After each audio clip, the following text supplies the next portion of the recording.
Hey everyone, and welcome to Glitzy Stitches Home by Shawnee Lee. I'm Shawnee Lee. I'm so happy you joined me today. Today we're going to be participating in the What Would You Make monthly challenge. It's hosted by my friend Brenda of Rustic and Lace. It's also hosted by my friend Christine of DIY Craftaholic. And today's special guest host is Sandra of the Sherwin's Nest.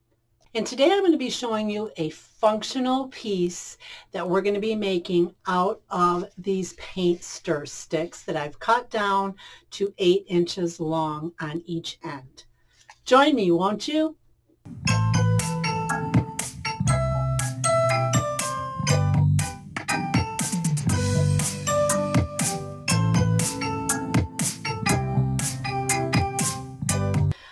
Okay, now the first thing we're going to need for our project today are 2 sheets of sturdy cardstock measuring 12 inches across by 8 inches wide. Make sure they're real good sturdy cardstock. Now these are white that I purchased at the Dollar Tree. On this one it does have some color on the side, but that does not matter because this is going to be covered up. Now what we're going to need to do with these is we're going to need to take our scoring pad, and we're going to need to score on the 12-inch side at 3 inches. We're going to need to turn this all the way around, and we're going to need to score at 3 inches again. Then we're going to need to turn one time and only one time and do 3 inches on the 8-inch side. One more time on the 12-inch side at 3. Turn completely.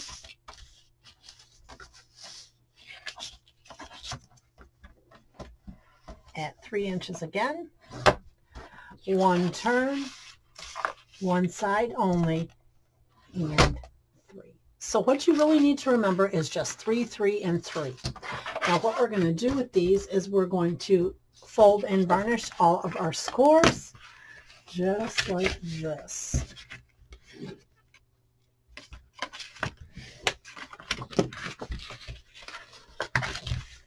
This is a very simple base. What we're going to add to this base is what's really going to add to the project. I've been working with paper and wood a whole lot lately. Again, just fold and varnish.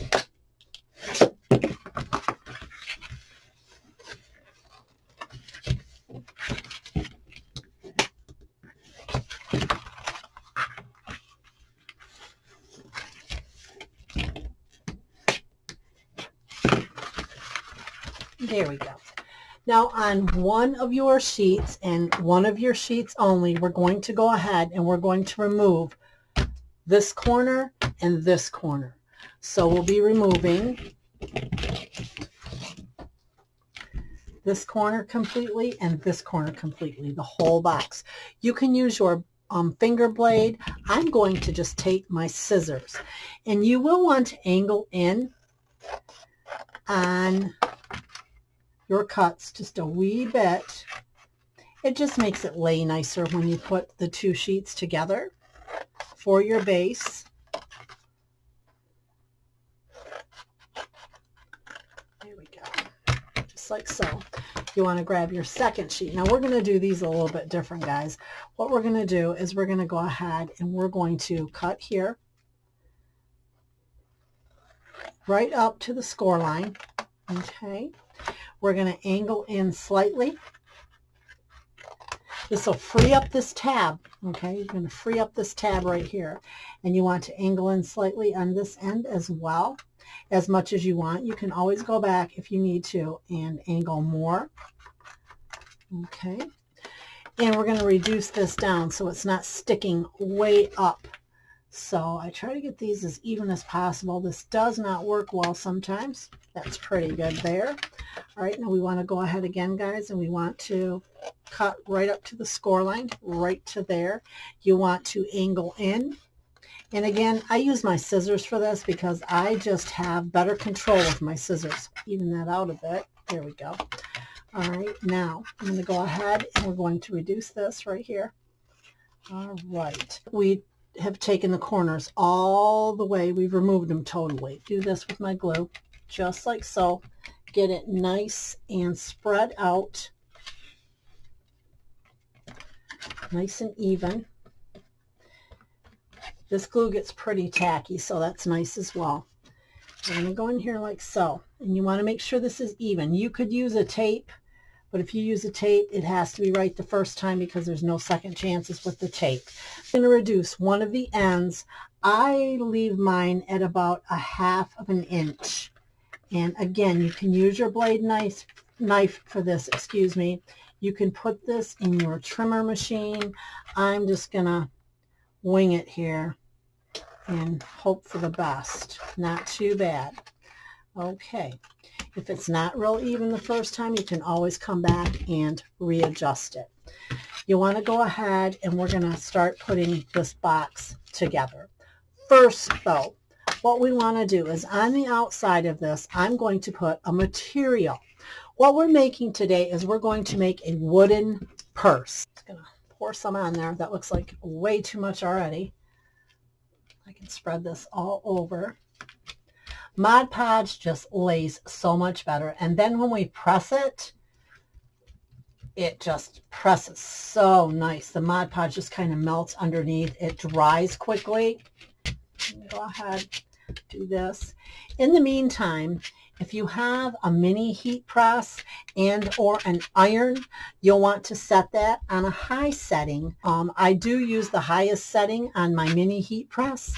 And for a regular iron, I would use the cotton setting. Okay, and there's no measurement needed here whatsoever, guys. I'm just going to do this. I'm just going to go right over my paper or over my base here. Get it laid where I want it, and I'm going to start smoothing it out. Cut this out after I have pressed it, but I'm going to go ahead and I want to show you. Just want to make sure that it's nice, not wrinkled, that it covers all the way out to your edge. Okay. I'm going to let this cool just a little bit. Okay, this is what it should look like on the outside, and this will be the inside. All right, so what we're going to do first is we're going to go ahead and we're going to join our bag. You want to go ahead and you want to varnish everywhere. And I previously did this, obviously, because it's going to be a little stiffer because of the fabric. So go ahead and varnish your scores again, just like so. We're going to go ahead and we're going to put glue on our tab right here, okay, just like so, like this, and then also all over this piece of material as well. Go ahead and we're going to put some glue right here. If you have problems with your glue sticking, now I am not going to spread this out with my paintbrush, guys. I want this to be nice and thick. If you have problems with your adhesive sticking, go ahead and try your Fabric Fusion.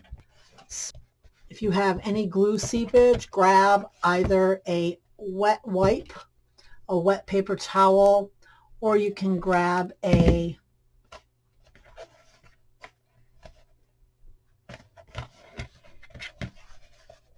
rag to do that as well. I'm just going to do this right now, just cleaning it up so we don't have to do it later. Okay, now it's time for the most important part. Okay, guys, a little intermission here. This is Rocco P. Coltrane. He is the light of my life. You guys know that I lost my Aussie Sally back in February due to cancer. And my daughter came for Mother's Day, totally surprising me. She's a breeder, and she's a very good, humane breeder. She loves her babies. And this little guy here, out of a whole lot of puppies, his mama's retiring this year. No more babies for her. He is a long-haired lilac merle, blue-eyed Chihuahua. See his eyes always being shy. He will be 12 weeks old on Monday. He's so smart, potty trained, just the best. I'm not saying he hasn't had an accident or two, but he's just the best. Okay, now we better get back to crafting, okay? Paint stir sticks that measure 6.5 inches across. Now what we want to do, we have our bag totally wrapped here. Don't worry about any fraying or anything yet. I'll show you how to fix that in just a second. What we're going to do is I'm going to apply my glue. Again, if you want to apply Fabri-Tac with this, absolutely do so. I'm just going to apply my regular craft glue to this for now. Get it nice and spread out. What I want to do is I'm going to go just a bit above the lip of our bag, just like so, of our base here. I want to get it as even as possible. Okay, go ahead and glue that right up.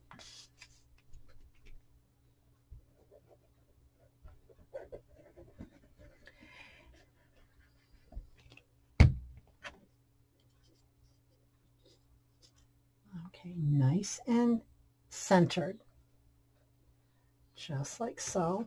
Okay, now if you want to set that down, by all means do so. You want those nice and put together. I'm just going to take my hand, go inside my bag, and I'm applying pressure on each side with my hands. I'm going to lay this down. I'm going to do the same thing. Make sure this is even. You do have that wiggle room, guys, so that is super awesome. Looks pretty good. All right.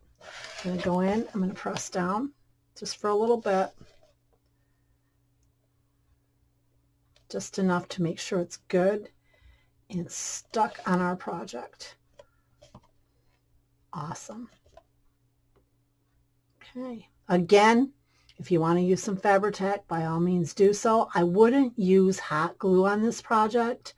Although it would make it stick really quickly, it would probably come off just as fast. All right. We're going to go ahead and apply our center pieces now. Space these as far apart as you like. Out there, it's about a 1/2 inch apart, I'd say, guys.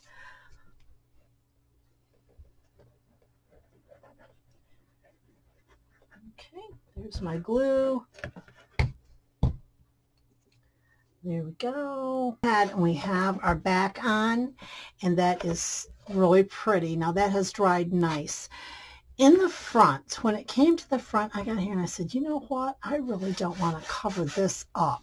So what we're going to do is we've taken both of our wood pieces of our paint stir sticks, and what we're going to do is we're going to go ahead and we're going to make this the front of our bag, and we're going to make a closure rope from Michael's. We have our handles on. We need to put this closure on here. So what we're going to do is we're going to go ahead and we're going to get our Velcro. Make sure you don't do what I just did and put the Velcro together totally backwards so you have only one side sticking. So you want to put it together like so. This is very good Velcro. I purchased this at Walmart and it's been wonderful. All right, so I'm going to go ahead and I'm going to put my Velcro right here. I just want it even with that top. And we're going to go ahead and we're going to apply a little bit of hot glue to adhere our little bow to the piece of wood right there. Just a wee bit of hot glue. You don't need much. You can use any type of bow you would like, or any addition. You could use a jewel to put on your bag, anything like that. I just think this looks so farmhouse to me and so cute. We'll be right back with our final look. Don't forget to go check out Brenda, Christine, and our special guest host, Sandra's channels. I'll have the link to each of their channels in my description box below, as well as a link to the awesome playlist. Check it out, guys. It's going to be a good one.